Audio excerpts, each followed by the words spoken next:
चलिए students word meaning start करते हैं. Peeped, to look through a small opening or from a concealed location. Peep का क्या मतलब होता है? या तो किसी स्मॉल ओपनिंग से देखना या फिर किसी कंसील्ड लोकेशन, कोई बंद लोकेशन हो उससे देखना. फ्लैश्ड, अ ब्रीफ, इसका क्या मतलब होता है? कोई शॉर्ट ड्यूरेशन के लिए, या फिर sudden burst of bright light, या फिर कोई ब्राइट लाइट एकदम से आपके ऊपर आ गई. जैसे फ्लैश लाइट है, वो कितना ब्राइट होता है, जब भी आपके ऊपर पड़ती है तो आपको दिखाई नहीं देता है, राइट? तो उसी तरह से. Delight, to give great pleasure, satisfaction और एंजॉयमेंट. डिलाइट का क्या मतलब होता है? जो चीज़ हमें प्लेजर देती हो, सेटिस्फैक्शन देती हो या एंजॉयमेंट देती हो, हम उसको डिलाइट कहते हैं. फिर है इंचैंटिंग. इंचैंटिंग मतलब चार्मिंग या कैप्टिवेटिंग. इसका क्या मतलब होता है? कोई चीज़ जो जल्दी से हमारा अटेंशन ग्रैब कर लेती है, होल्ड करके रखती है, उसे हम इंचैंटिंग कहते हैं.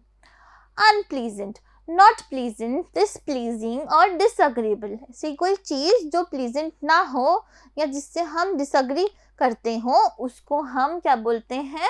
Unpleasant. Anxiously, anxiously means greatly worried. इसका मतलब क्या होता है? बहुत ज़्यादा परेशान होना. ओके स्टूडेंट्स, वर्ड मीनिंग्स के लिए इतना ही. चलिए एक्सरसाइजेस शुरू करते हैं. तो पहला क्या है? Comprehension. Answer the following questions. अब ये कुछ क्वेश्चंस दे रखे हैं, हमें इनका आंसर करना है. तो ये फर्स्ट और सेकंड आपके लिए होमवर्क है, थर्ड भी होमवर्क है, फिफ्थ भी होमवर्क है. हम करेंगे फोर्थ क्वेश्चन. तो फोर्थ क्वेश्चन में क्या पूछा है?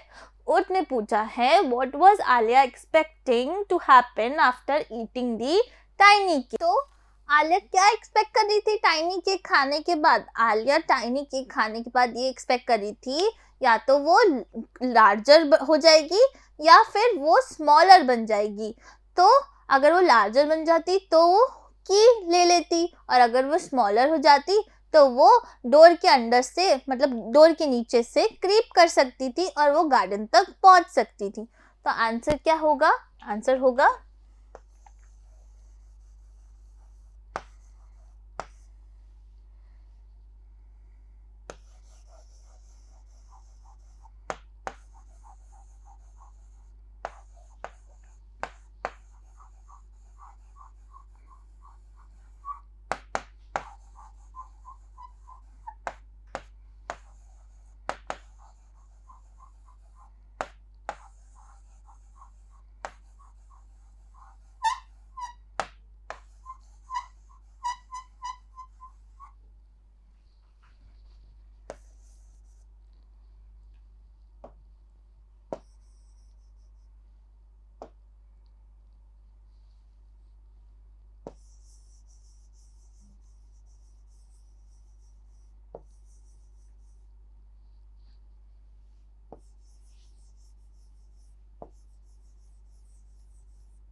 तो आलिया क्या एक्सपेक्ट कर रही थी? हम ऐसे लिखेंगे, Alia was expecting that either she will grow larger और she will grow smaller by eating the tiny cake. तो आलिया क्या एक्सपेक्ट कर रही थी कि या तो वो बड़ी हो जाएंगी या फिर वो छोटी हो जाएंगी वो केक खाने से.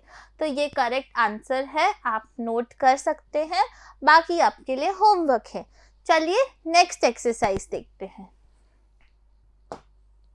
तो नेक्स्ट एक्सरसाइज क्या है? Think and right. Story sequencing. तो इसमें हमें स्टोरी को सीक्वेंस करना है. जैसे जैसे स्टोरी में सीन्स हुए हैं, जैसे जैसे स्टोरी स्टार्ट हुई है, एंड हुई है, उस तरह से हमें अरेंज करना है. Read the following sentences and order them in the sequence of story.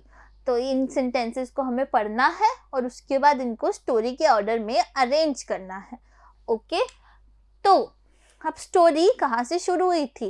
तो आपको दिख रहा है ये सेंटेंसेस में कि पहला लाइन, पहला सेंटेंस क्या होगा?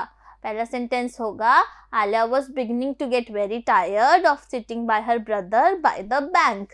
तो कैसे स्टोरी शुरू हुई थी? आलिया अपने ब्रदर के साथ कहाँ बैठी थी? रिवर के बैंक पे, राइट। तो ये क्या हो जाएगा? हमारा फर्स्ट हो जाएगा, लाइन में हमारा फर्स्ट सेंटेंस हो जाएगा। अब यहाँ पे भी कुछ आगे भी कुछ सेंटेंसेस दे रखे हैं, हमें उन्हें भी कंसिडर करना है। अब देखते हैं सेकंड क्या हुआ था। सेकंड हुआ था the squirrel went down the hole and Alia followed हर।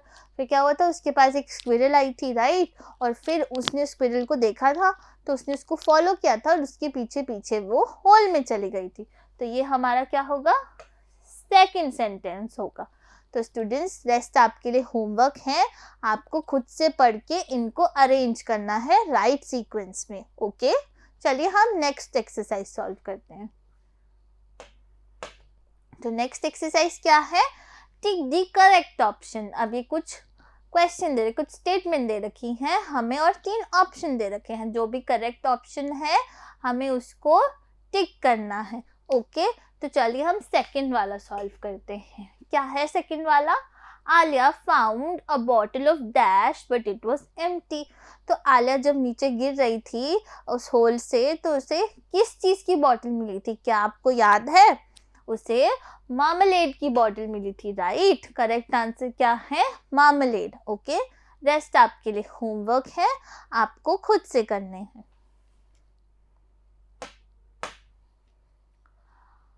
अगला क्वेश्चन है स्टेट ट्रू और false. Alia was not a wise girl and she drank the potion from the little bottle without checking. अब हमें बताना है कि ये स्टेटमेंट ट्रू है या फॉल्स है। तो स्टेटमेंट में क्या लिखा है कि आलिया वाइज गर्ल नहीं थी और उसने पोशन पी लिया लिटिल बॉटल में से बिना चेक किए। तो क्या ये ट्रू है? नहीं, ये फॉल्स है, क्योंकि आलिया बहुत वाइज थी, उनने पॉइजन का लेबल चेक किया था, फिर उसके बाद पोशन को पिया था। ओके, तो हम यहाँ क्या लिख देंगे? हम यहाँ लिख देंगे फॉल्स। तो ये क्या हो गया? फॉल्स हो गया। ठीक है, रेस्ट आपके लिए होमवर्क है, आपको खुद से करने हैं। हम नेक्स्ट एक्सरसाइज देखते हैं। तो नेक्स्ट क्या है? नेक्स्ट है हमारा ग्रामर। आज का टॉपिक क्या है? एडजेक्टिव्स। तो एडजेक्टिव क्या होते हैं? चलिए देखते हैं। Adjective is describing word, it modifies a noun और अ फ्रेज। एडजेक्टिव क्या होता है? एडजेक्टिव एक डिस्क्राइबिंग वर्ड होता है जो कि किसी फ्रेज या नाउन को मॉडिफाई करता है। एडजेक्टिव हमें नाउन या फ्रेज के बारे में थोड़ा और बताता है, डिस्क्राइब करता है उसको। Alia came upon a three-legged coffee table all made of solid glass. In the above sentence, three-legged coffee is describing the table. Find out and write the describing words for the given nouns from the story. अब यहाँ पे हम एक sentence दे रखा है कि आलिया को क्या मिला था? 3-legged coffee table। तो यहाँ पे 3-legged कॉफ़ी डिस्क्राइब कर रहा है कि टेबल किस तरह का था, वो हमें टेबल के बारे में और इन्फॉर्मेशन दे रहा है। तो यहाँ पे हमारा 3-legged कॉफ़ी क्या हो गया? एडजेक्टिव हो गया, राइट। अब हमें नीचे कुछ वर्ड्स दे रखे हैं, हमें स्टोरी में से इनके डिस्क्राइबिंग वर्ड्स ढूंढ के लिखने हैं। तो मैं आपके लिए एक सॉल्व कर देती हूँ, बाकी आपके लिए होमवर्क है। तो यहाँ पे क्या है? की। तो अब चैप्टर में कौन से कलर की या कौन सी की थी?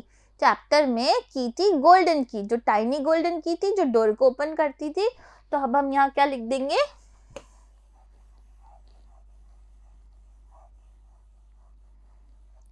गोल्डन। तो गोल्डन हमारा एडजेक्टिव हो गया क्योंकि वो की को डिस्क्राइब कर रहा है। ओके स्टूडेंट्स, रेस्ट आप खुद से करेंगे। तो चलिए अब हम मेमोरी मैप देखते हैं। Alia, a little girl, while sitting with her brother, was thinking something. Alia एक छोटी सी लड़की थी जो अपने ब्रदर के साथ बैठ के कुछ सोच रही थी। And enter this world of wonders by falling down a squirrel hole. और वो जब वो कुछ सोच रही थी, उस स्क्विरल को फॉलो करते करते एक स्क्विरल होल में गिर गई और उन्हें क्या मिला वहाँ पे? World of wonders. She follows the brown squirrel with green eyes who leads her on many adventures throughout the chapter. तो वो एक ब्राउन स्क्विरल को फॉलो करती हैं जिसकी ग्रीन आइज थी, जो उनको बहुत सारे एडवेंचर्स की तरफ लीड करती हैं इस throughout the chapter. This chapter is full of fanciful characters which add humor and dimension to the story. तो इस चैप्टर में बहुत ज़्यादा फैंसीफुल कैरेक्टर्स भरे हुए हैं जो स्टोरी को ह्यूमर और डायमेंशन देती है. And brown ground squirrel act as Alia's guide on her way to the adventure. और जो ब्राउन स्क्विरल है वो आलिया की क्या बनती है? गाइड बनती है थ्रू आउट दी जो उसके एडवेंचर्स हैं. This story teaches us about growing up in an entertaining way. तो ये स्टोरी हमें क्या सिखाती है? ये स्टोरी हमें सिखाती है कि हमें एक एंटरटेनिंग वे में ग्रो करना चाहिए, ना कि बोरिंग लाइफ को लीड करना चाहिए, राइट? तो स्टूडेंट्स, आज के लिए इतना ही. हम नेक्स्ट क्लास में एक नया चैप्टर पढ़ेंगे. Bye, thank you.